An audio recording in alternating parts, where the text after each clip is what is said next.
Oi, gente, voltei para a gente continuar falando aí das origens da filosofia nesse vídeo 2. Se você não viu o vídeo 1, volta aí, dá uma analisadinha no vídeo, me diz aí o que você pensa. E nesse aqui que você chegou também, deixa o seu like. Se for aluno meu, faz um comentário aí para você ganhar um pontinho. E pode deixar alguma pergunta, algum questionamento para a gente ir respondendo aí, tá bom? Galerinha, agora chegou a vez do Pitágoras, né? O Pitágoras, ele tinha, no pensamento dele, ele vai dizer que as almas são imortais. Então ele traz esse questionamento de alma, o ser humano tem uma alma e essa alma é imortal, ela transgride de um corpo para o outro. Ele inclusive acreditava, né, que ele já tinha vivido em outros corpos e tal. E ele vai dar aí os primeiros passos do método dedutivo, a gente pode falar desse método depois. Ele vai explorar a geometria dos sólidos, né? Ele vai criar o teorema de Pitágoras, em homenagem a ele leva esse nome. E para ele os números vão ser a razão universal de todas as coisas, e todas as coisas vão se convergir em números. Ele deu uma grande contribuição para a filosofia, mas aí vai chegar o Heráclito de Éfeso. E ele vai dizer que tudo à nossa volta é um constante fluxo de uma energia cósmica, né? Que vai exercer aí justiça sobre o mundo. Essa ideia ela era complexa demais para aquela época. E aí ele vai lançar mão de um simbolismo, para que as pessoas pudessem entender. Então ele fala que tinha um fogo, que o fogo as pessoas visualizavam, né? Ela tinha um fogo existencial, e esse fogo existencial ele vai dando origem a todas as coisas, e ele também purifica e queima e limpa todas as coisas, né? Então daí vem a ideia do logos, da razão universal, de tudo que tem no universo aí tem um princípio comum regido por essa força. Ok, vai passar lá por volta de 430 a.C., mais ou menos, nós vamos ter o Empédocles, né, que ele vai reunir ali tudo numa única teoria, e ele vai falar, ó, peraí, esse arque que nós estamos buscando, que os filósofos estão sempre em busca aí, nós vamos reunir isso em um pilar, né, para explicar toda essa coisa cósmica que está por aí, para que o ser humano possa entender de onde vem, como ele vem, para onde ele vai, qual é o sentido da vida, e tentando buscar essa parafernália toda do mundo, de todo esse ambiente natural onde ele vivia, longe dos deuses, com explicações fenomenológicas pautadas pela ciência. Então ele vai dizer o seguinte: nós temos 4 elementos: terra, água, ar e fogo. E ele desenvolveu a relação entre luz e a nossa visão, né? Olha quantos anos ele estava longe da gente, ele já tinha essa percepção. Ele vai falar também, entre outras coisas, ó, a Terra é esférica, então ele já é o segundo trazendo essa ideia, né? E os corpos têm poros, os corpos também ajudam na respiração. Então são ideias que para aquela época eram bastante avançadas. Vocês conseguem perceber que o ser humano ele está pensando, ele está evoluindo com o passar do tempo, e a filosofia ela não é estática, ela muda de acordo com as gerações de um tempo para o outro, né? A Grécia, gente, ela floresce muito nessa cultura, mas eles não criaram a filosofia. Eles desenvolveram uma filosofia muito bonita, porque eles propõem isso. Olha, a nossa filosofia não está atrelada a um estilo de vida religioso, mas a um estilo de vida onde nós tentamos explicar a natureza, né? Diferente de outras culturas que atrelam a filosofia deles a uma prática religiosa por trás. Então, esse florescer da Grécia aí, ele é bastante positivo para que essa filosofia influenciasse a gente nos dias de hoje, né? Uma outra categoria de filósofos que vão aparecer aí vão ser os atomistas. Eles recebem esse nome porque eles vão desenvolver a teoria de que toda a matéria ela é divisível até um limite, e esse limite, onde eu não posso mais dividir, é o átomo, e o Demócrito ele é o pai dessa teoria. Então foi um dos primeiros a pensar as teorias que vão dar base a essa nova escola, e a escola atomista. Então, num determinado momento, ele pega uma maçã e ele corta essa maçã no meio, na frente dos seus alunos, e fala, olha, eu dividi uma matéria. E ele continua dividindo essa maçã em várias partes, muito, até ele chegar em partes extremamente pequenas. E ele fala, olha, o último momento de eu dividir essa maçã vai ser um átomo. O átomo eu não consigo mais dividir, mas eu consigo ir picando a matéria em várias partes até eu chegar nessa parte atômica, né? Tudo bem, 2.500 anos praticamente antes da gente, ele não teria condição de saber que o átomo também pode ser dividido aí. Somente pesquisas modernas acabaram provando isso pra gente, né? Então vamos lá. Ele mostra ao povo esse resultado, e ele é chamado por causa disso, ele e todo mundo que vai entrar nessa escola, de atomistas, né? Então a filosofia vai evoluir um pouco mais, eles estão conseguindo amadurecer de ponto de vista científico, e a gente pode observar que nesse caminho que a gente fez no primeiro vídeo, nesse segundo vídeo, que nós vamos dando base para todas as outras ciências e as disciplinas que você tem na escola hoje.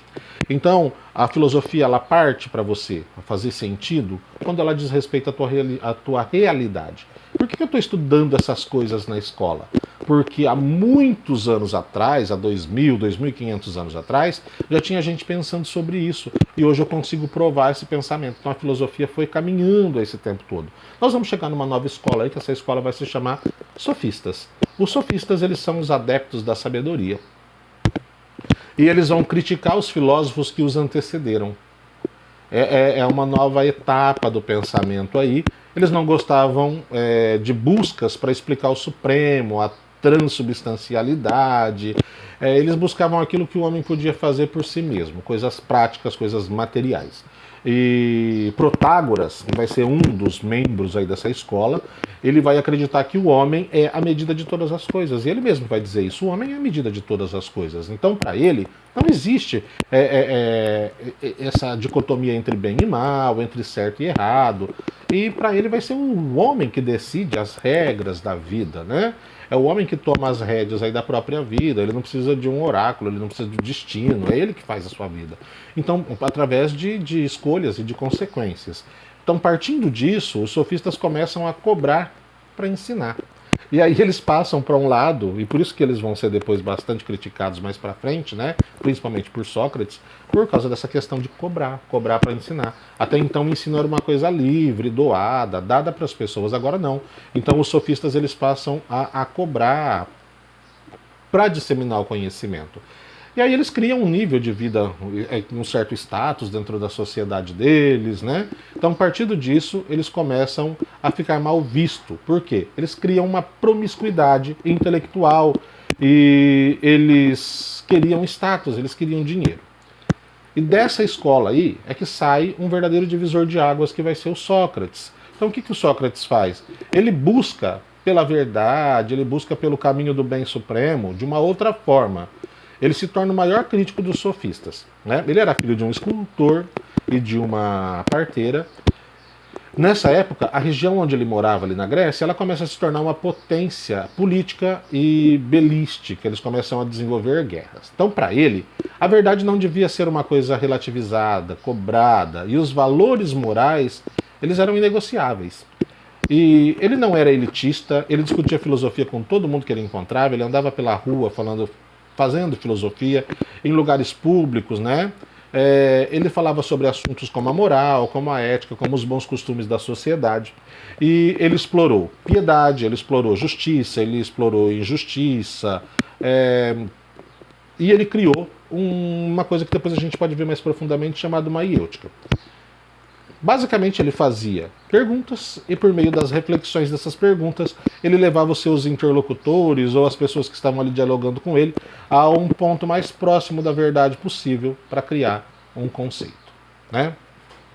O Sócrates, ele acreditava que todo conhecimento morava dentro das pessoas. O que a gente poderia fazer? Estimular essas pessoas para que essas pessoas pudessem parir a sabedoria, parir o conhecimento ou dar à luz o conhecimento. Lógico, ele tinha uma mãe parteira, então para ele era muito fácil usar essas parábolas. Ele foi acusado de ser ateu, de corromper os jovens da elite, lógico, porque ele veio com uma ideia totalmente nova, e ele foi obrigado a beber cicuta, um veneno, e diante disso ele acaba sendo morto. Mas ele tinha um discípulo, né, que era o Platão, desculpa. Então Platão sai correndo, vai morar numa outra cidade, e é ele quem vai ser o guardião aí das ideias do Sócrates. Por quê? Ele vai criar uma escola, que vai ser a Academia de Platão.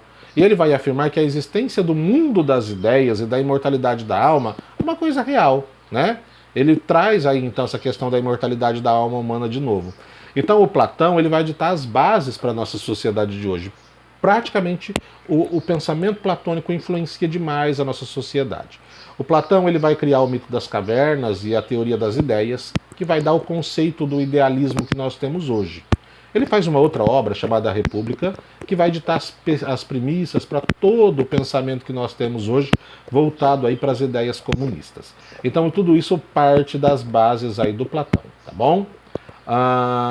E nós vamos falar agora, para terminar, eu sei que está ficando um pouquinho mais longo que o outro vídeo, mas eu já estou terminando, o Aristóteles, lá por volta de 335 a.C., ele foi o último dos filósofos ali daquela região grega.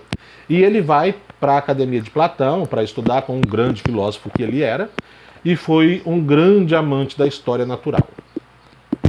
Ele rompe com Platão e ele funda em Atenas um liceu.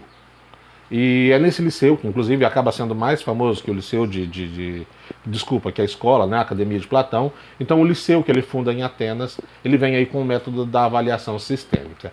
E o Aristóteles, ele vai influenciar até mesmo o Alexandre o Grande, né, que foi um dos seus alunos. Ele tinha uma forma curiosa de ensinar, que ele ia andando em círculos. Ele falava e andava em círculos, né?